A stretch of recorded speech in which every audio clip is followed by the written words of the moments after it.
Boa tarde a todos. Vamos iniciar agora nosso curso de Direito Eleitoral. Primeira aula. Vamos tentar tratar um capítulo por dia, seguindo o livro do José Jairo Gomes, que, se não me engano, é um promotor de justiça ou procurador de justiça, membro do Ministério Público e atua na seara eleitoral. Bom, primeiro capítulo, Direitos Políticos.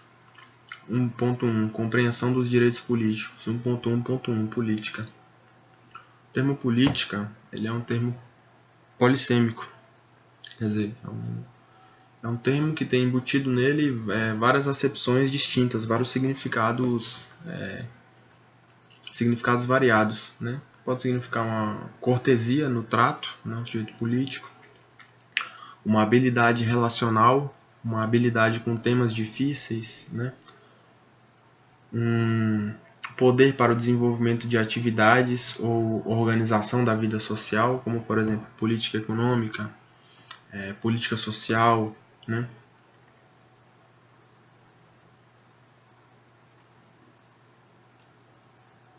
Mas numa conotação mais propriamente técnico-científica, aqui para os nossos propósitos, ele está ligado diretamente à ideia de poder, né?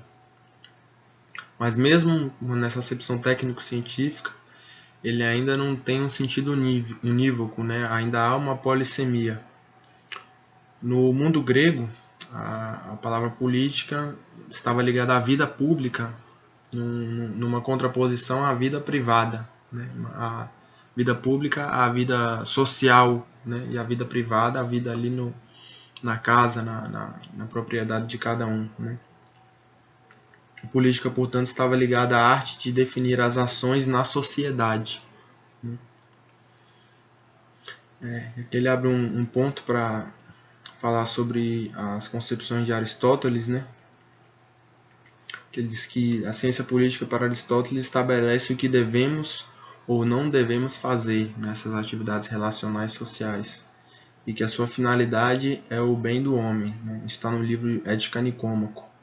No livro A Política, de Aristóteles, ele traz uma nova definição e já dentro dessa, que já é mais ou menos a concepção moderna que a gente tem de estudo do governo, da questão intrasistêmica do Estado e etc., ligada mais diretamente à organização social, né? A política relaciona-se ao que diz respeito à vida coletiva, né? Às relações da sociedade civil e do Estado e à esfera de poder constituída socialmente, né? O poder, por sua vez, é o fenômeno pelo qual um ente determina, modifica ou influencia decisivamente o comportamento de outrem.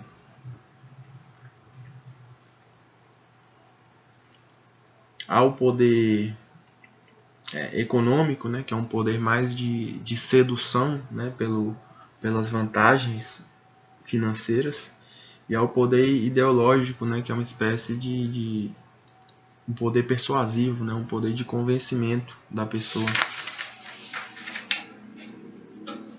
E aqui já mais dentro do que nos interessa, o poder político. A nota fundamental do poder político é a possibilidade de uso da força, da coerção com exclusividade em relação aos outros grupos.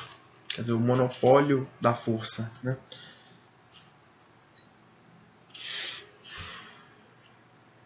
Um instrumento decisivo do poder político é a força, né?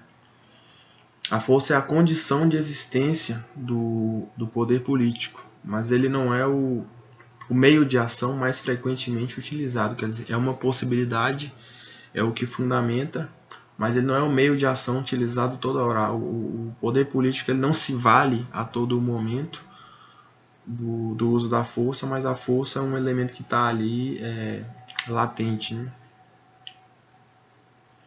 O Estado seria entendido então como a sociedade politicamente organizada, a totalidade da sociedade política formalmente organizada sob a forma jurídica, com vistas a assegurar certa ordem social e a integração com vistas ao bem comum. Então o Estado seria a sociedade organizada sob uma forma jurídica, tendo em vista a ordem e o bem comum.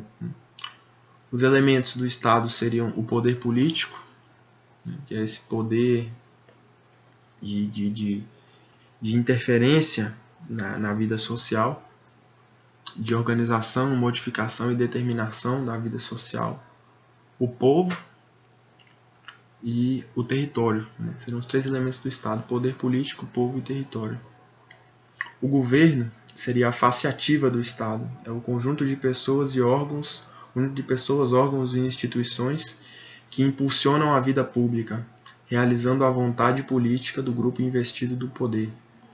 Então, o governo é o conjunto de pessoas que se valem dos órgãos e das instituições estatais para realizar a vontade política desse grupo investido no poder, dessas pessoas investidas no poder.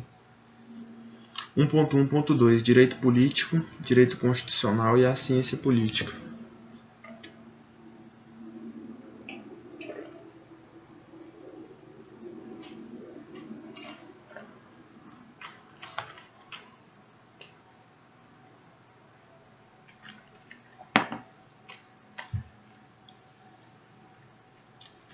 Vou dar uma repassada aqui no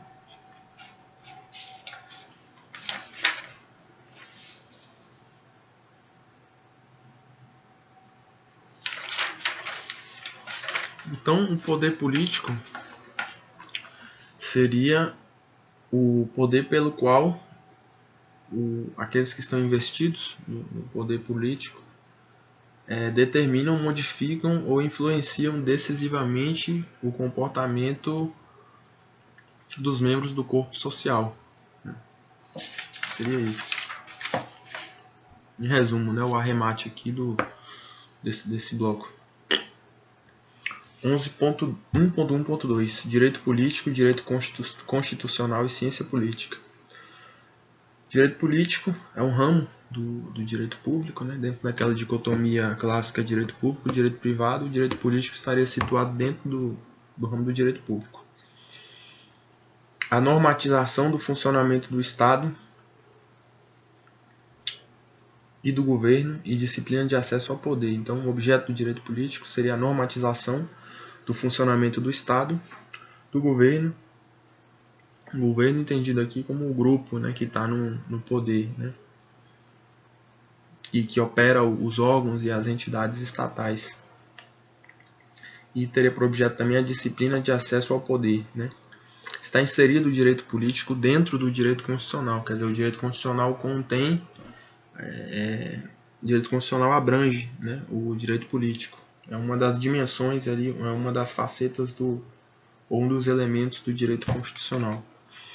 A ciência política, por sua vez, ela já é uma matéria distinta, é um objeto de estudo que está associado, mas que vê o fenômeno político de uma perspectiva mais ampla e com maior grau de abstração. A ciência política vai abarcar elementos filosóficos, elementos sociológicos, históricos, questões da psicologia também, e etc. Enquanto o direito político propriamente dito tem esse escopo mais restrito, da questão da normatização, do funcionamento do Estado e do governo e da disciplina de acesso ao poder. E é a isso que nós vamos nos ater nesse curso. Esse curso não tem a pretensão de ingressar na seara da ciência política propriamente dita, mas vai se ater a esses aspectos técnicos do direito eleitoral, do direito político. Direitos políticos. Direitos políticos são direitos cívicos que se consubstanciam em prerrogativas e deveres inerentes à cidadania. São direitos de participação e de influência no Estado. Estado entendido como o centro organizador da sociedade.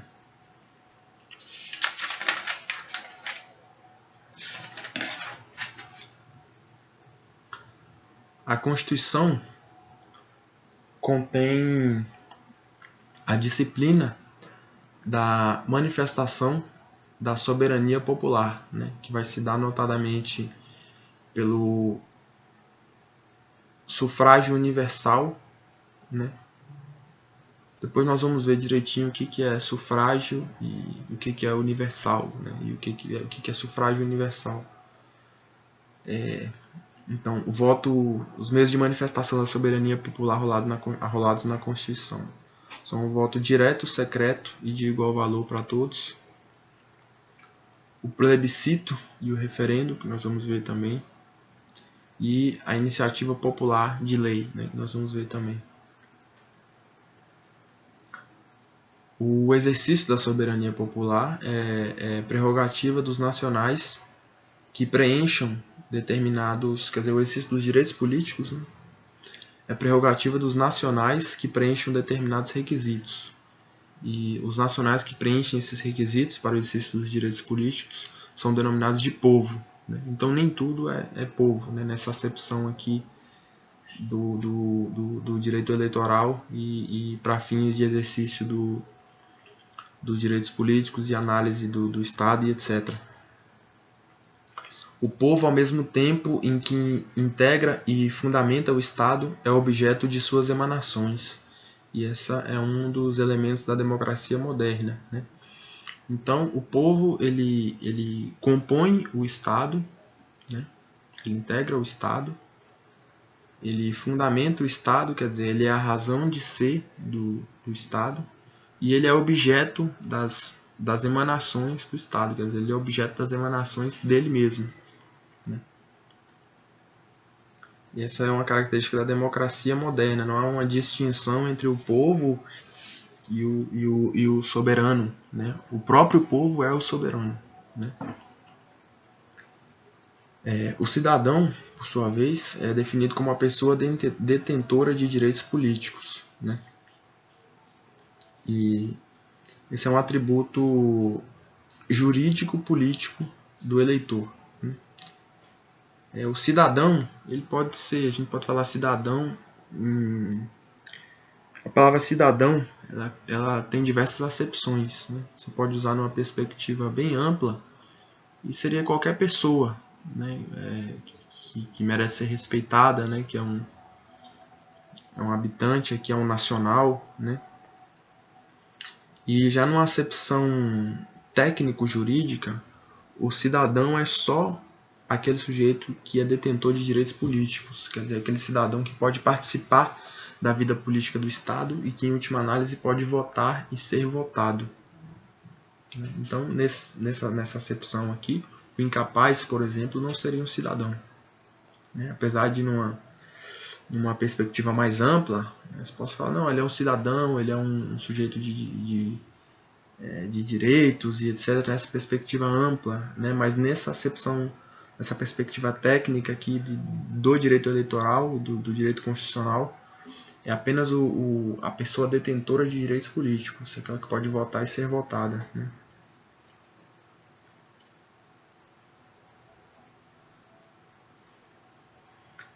A nacionalidade é o status do indivíduo perante o Estado, né?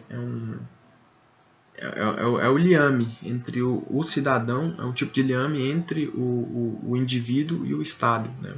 Por exemplo, o meu liame é o meu liame entre o que me liga ao Brasil, né? E a nacionalidade brasileira, né? É um status perante o Brasil. Eu sou um cidadão brasileiro, eu sou um brasileiro, né?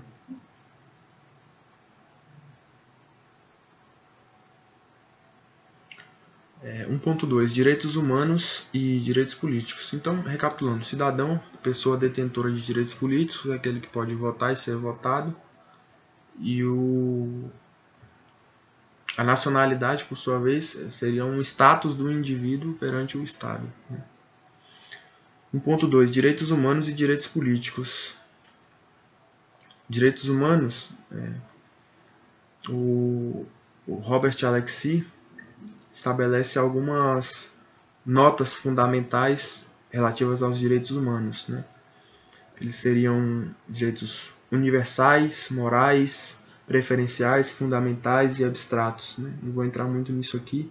Isso aqui está mais propriamente tratado no outro curso, do curso de Direito Constitucional, né? algumas notas aqui.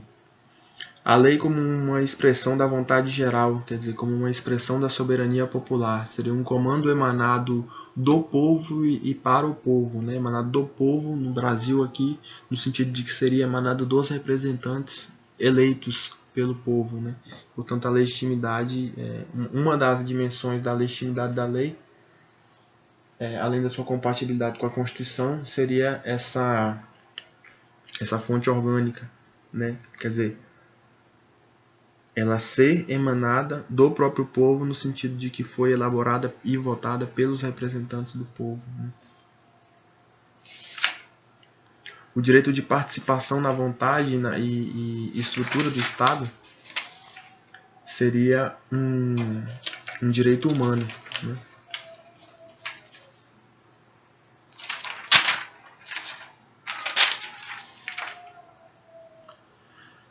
1.3. Direitos fundamentais e direitos políticos. Direitos humanos seria uma expressão que tem um viés mais universal, né? Está ligado até ao direito natural. E direito fundamental, direitos fundamentais seria o direito humano positivado, quer dizer, esse direito universal e etc., intrínseco ao ser humano, à dignidade humana, que está posto em uma determinada ordem jurídica e que é garantido pelo Estado, né, por um determinado Estado. Né, seria o direito fundamental. A diferença seria essa: o direito fundamental seria o direito humano positivado. Na Constituição de 88, no título 2, estão arrolados ali os direitos e garantias fundamentais, né?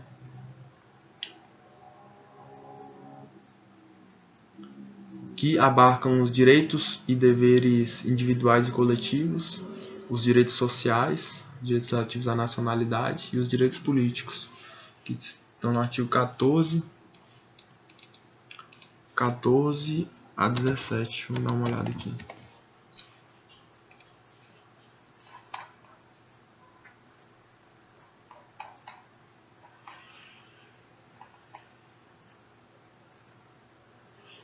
Exatamente. Capítulo 4 é o capítulo 4 do título 2, né? O título 2,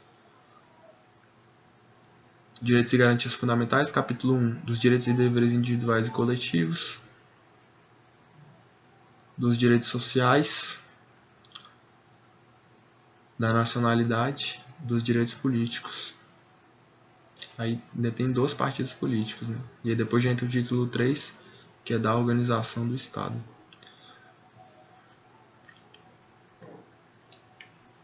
Beleza. Então, os direitos políticos são direitos fundamentais, são reconhecidos pelo Estado brasileiro como direitos fundamentais. 1.4. Privação dos direitos políticos. Privação da possibilidade de participação, né, nos caminhos do Estado. Né. As modalidades de privação são a perda e a suspensão. As hipóteses estão arroladas no artigo 15 da Constituição. Aqui. Vamos ler aqui. Artigo 15. É vedada a cassação de direitos políticos, cuja perda ou suspensão só se dará nos casos de cancelamento da naturalização por sentença transitada em julgado, incapacidade civil absoluta, condenação criminal transitada em julgado enquanto durarem seus efeitos, recusa de cumprir obrigação a todos imposto ou prestação alternativa e improbidade administrativa. Então, é o cancelamento da naturalização por sentença transitada em julgado, né, um juízo de definitividade, a incapacidade civil absoluta, a condenação criminal enquanto durarem os efeitos, né, enquanto durarem os efeitos da pena, a recusa de cumprir obrigação ou prestação alternativa, por exemplo, aquele que em tempo de paz se recusa a servir o exército, pode ser imposta a ele uma prestação alternativa, né? Se ele não cumprir essa prestação alternativa, ele fica com os direitos políticos suspensos. Ou por improbidade administrativa, né? Uma das sanções pelo ato de improbidade administrativa é a suspensão dos direitos políticos. Cassar significa desfazer ato perfeito já praticado, retirando-lhe a existência e a eficácia.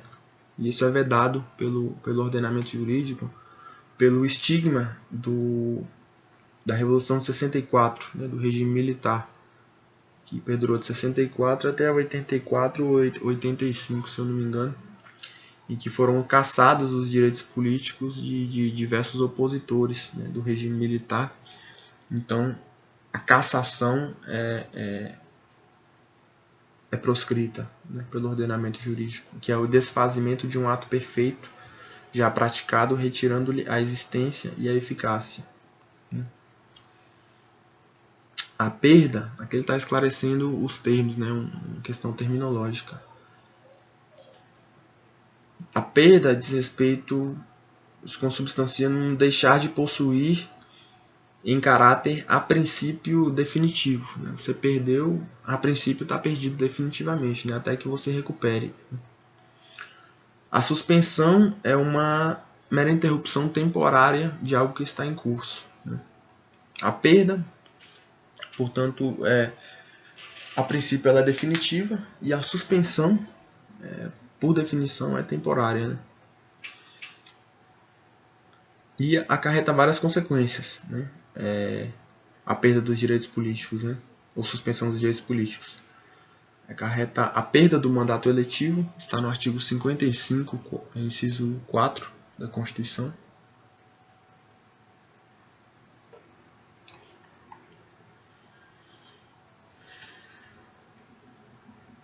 Perderá o mandato o deputado ou senador que perder ou tiver suspensos os direitos políticos. Né? Acarreta também a perda do cargo ou função pública, 37.1,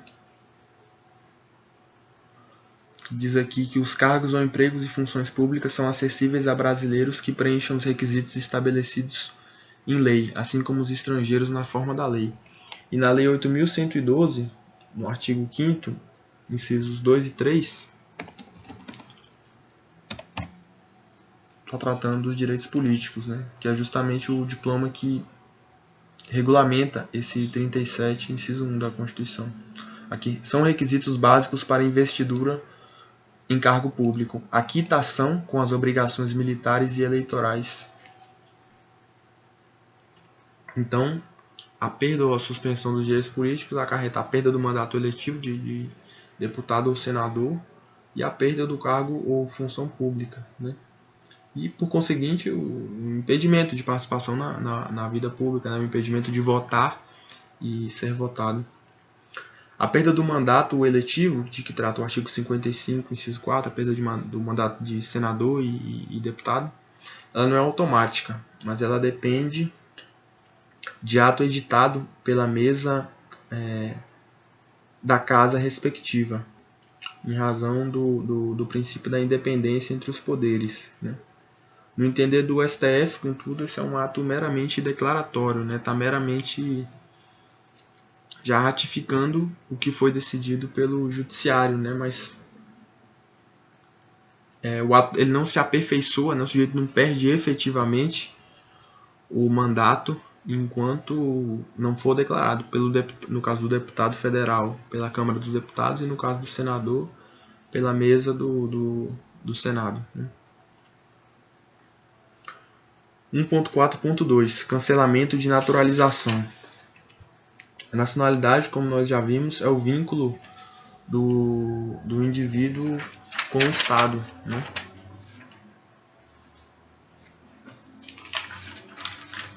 A aquisição da nacionalidade brasileira por estrangeiro, ela está prevista no artigo 12, inciso 2 da Constituição.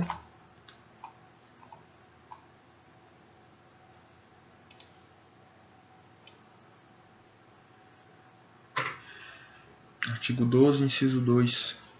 São brasileiros 2. Naturalizados. Aí 3 alíneas aqui.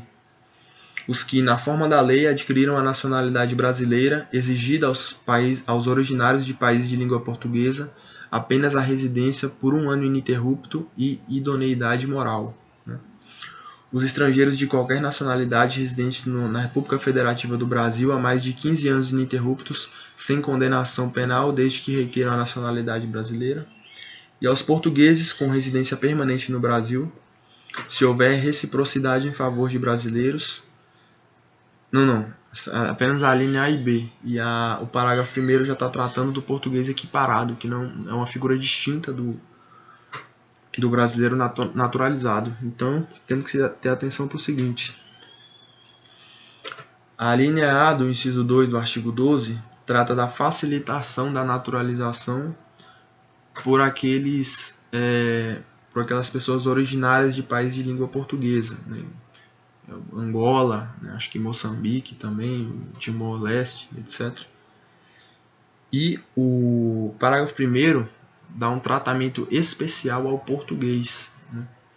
O português, se houver reciprocidade em favor de brasileiro, quer dizer, se estiver previsto no regramento jurídico de Portugal, e é o que parece estar, ele pode gozar dos direitos políticos, dos direitos inerentes ao brasileiro naturalizado, sem precisar se naturalizar, né? Ele sendo português e sendo um residente permanente no Brasil, ele já goza dos mesmos direitos do brasileiro naturalizado sem precisar se naturalizar. Isso aí tem alguns matizes que nós vamos ver aqui. E na Lei 6.815,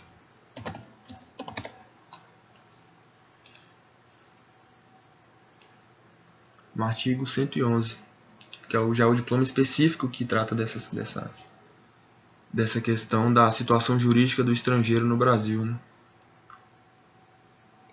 111. A concessão da naturalização nos casos previstos no artigo 145, item 2, a linha B da Constituição, é faculdade exclusiva do Poder Executivo e far-se-á mediante portaria do Ministro da Justiça. Vamos ver esse artigo 145, nós não vimos ainda. 145.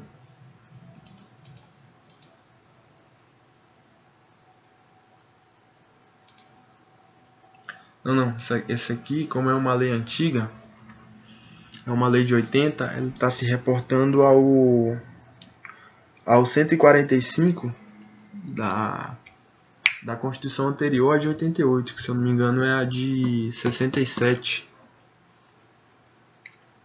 De modo que, na verdade, pegando esse dispositivo que foi recepcionado e aplicando a Constituição atual, essa referência, na verdade, seria as hipóteses aqui do artigo 12, 2b, né? Que é da concessão aos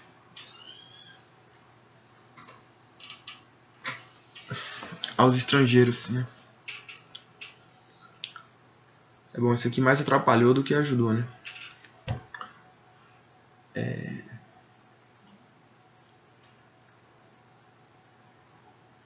E aqui uma nota importante, que a lei não pode estabelecer distinções entre brasileiro nato e naturalizado, fora das hipóteses previstas na Constituição de 88, né? Que é o que está disposto aqui no 12, parágrafo 2º da Constituição, né?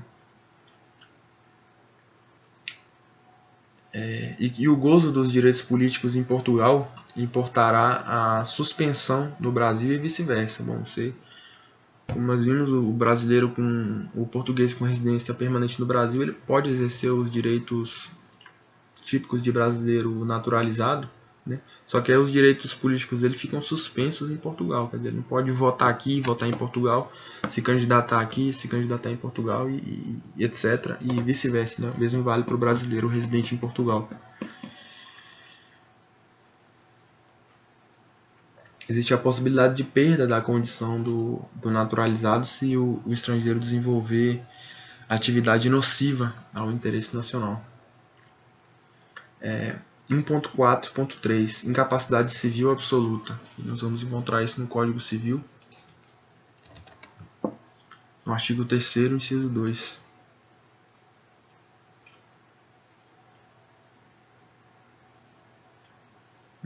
Rapaz, o cara não atualizou o livro aqui, ó.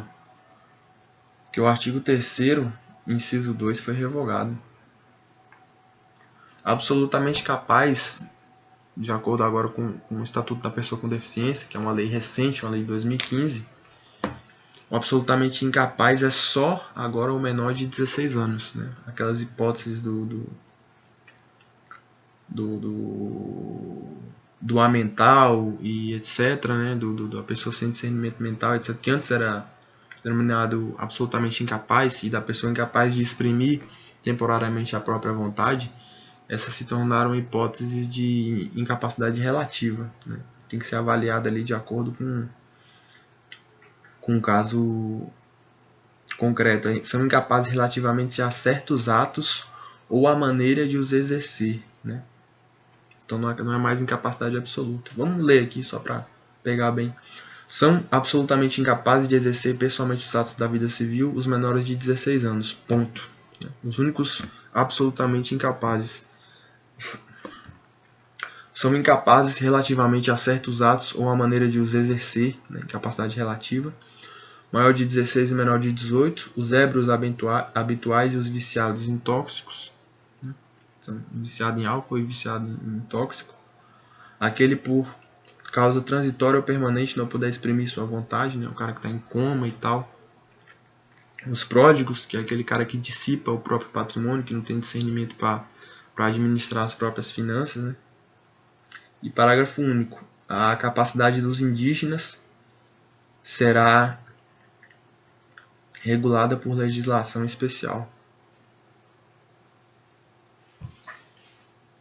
Nem tem referência aqui mais ao amental. Ele nem é considerado mais relativamente incapaz. Bom, então um menor de 16 anos não pode exercer os atos da vida civil, então não pode também exercer os atos da vida política. Né? Não é capaz nem de administrar a própria vida, quanto mais de influir nos caminhos do Estado. Né?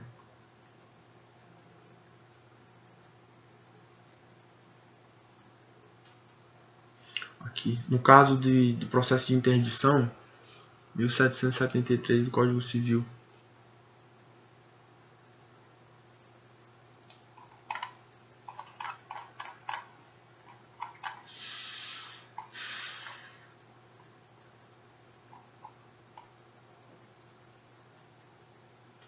Porra, também foi revogado. Tudo revogado pelo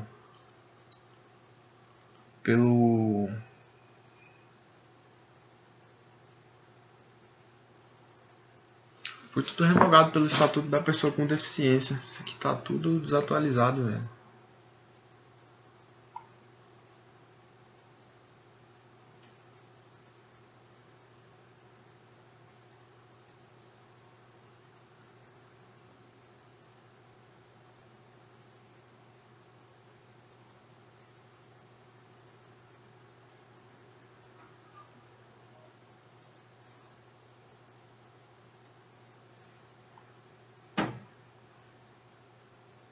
Mudou tudo, parceiro. Tudo revogado aqui.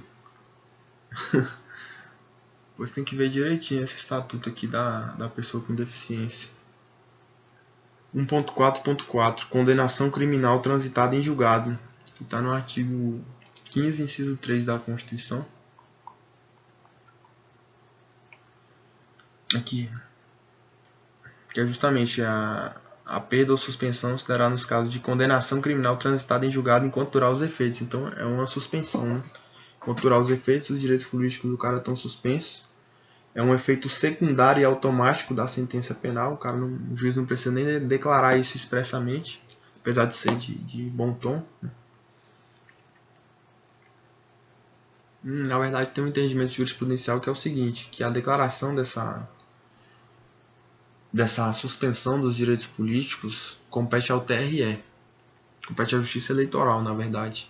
Então, o juiz criminal meramente oficia a Justiça Eleitoral dando ciência da condenação criminal, e a Justiça Eleitoral é que vai levar a cabo essa suspensão. E a razão disso é o seguinte, que os cargos políticos, eles pressupõem uma integridade ético-jurídica. Como é que o cara pode ser condenado por um crime e tá ali dirigindo os caminhos do Estado, tá editando leis, votando leis que vão decidir o futuro de milhares de pessoas, se ele mesmo não é um sujeito reto ali do ponto de vista ético, ele não consegue cumprir nem as normas jurídicas, né? Quanto mais as éticas. Né? E se no curso do mandato ele for condenado criminalmente, como a suspensão dos direitos políticos é causa de perda, ele perde o mandato eletivo. Né? Mas depende, como nós já vimos aqui no 55.6, parágrafo 2º, que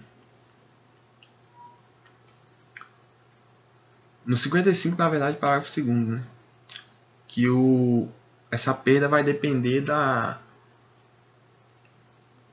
de decisão da casa respectiva, né, por maioria absoluta. Né. Então, se for deputado, Câmara dos Deputados, senador, Senado.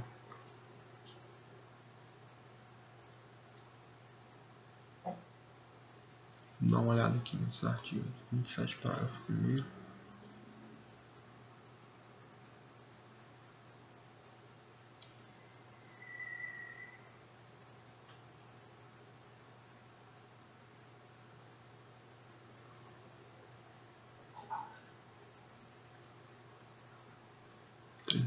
Parágrafo 3º.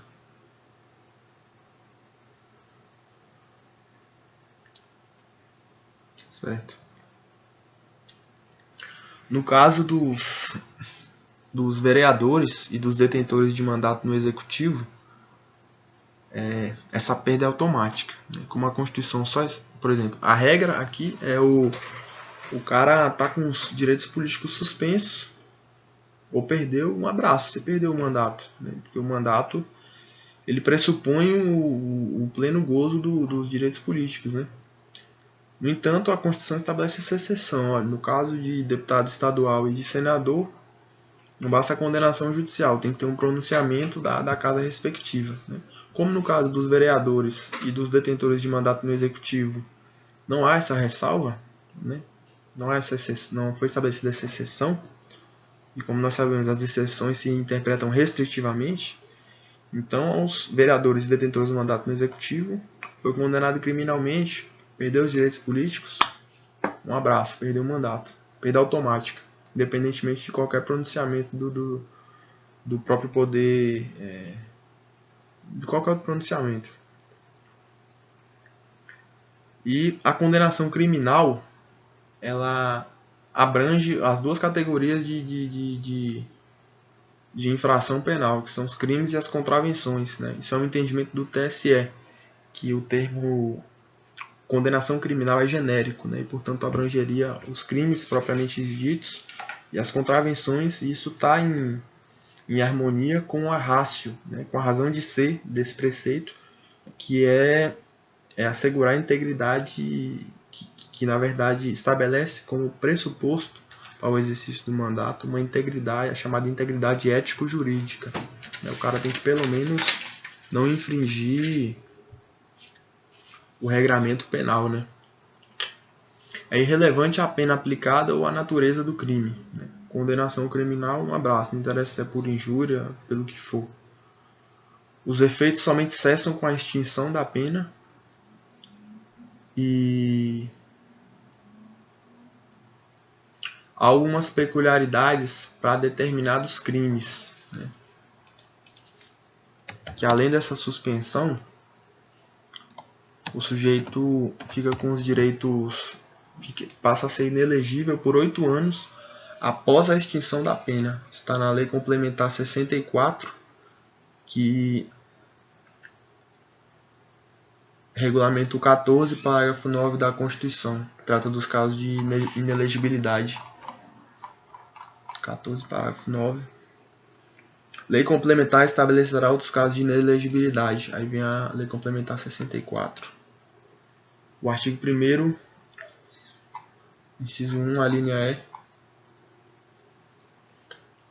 Os que forem condenados em decisão transitada em julgado ou proferida por órgão judicial colegiado. Então, nem precisa ter transitado em julgado. Foi para um colegiado, para um tribunal. Mesmo sem ter transitado em julgado, já começa a correr essa pena aqui. Desde a condenação até o transcurso do prazo de 8 anos após o cumprimento da pena. Então, o cara foi condenado a 10 anos. Se passaram 10 anos, aí que vai começar a contar o prazo de 8 anos, né? Pelos crimes.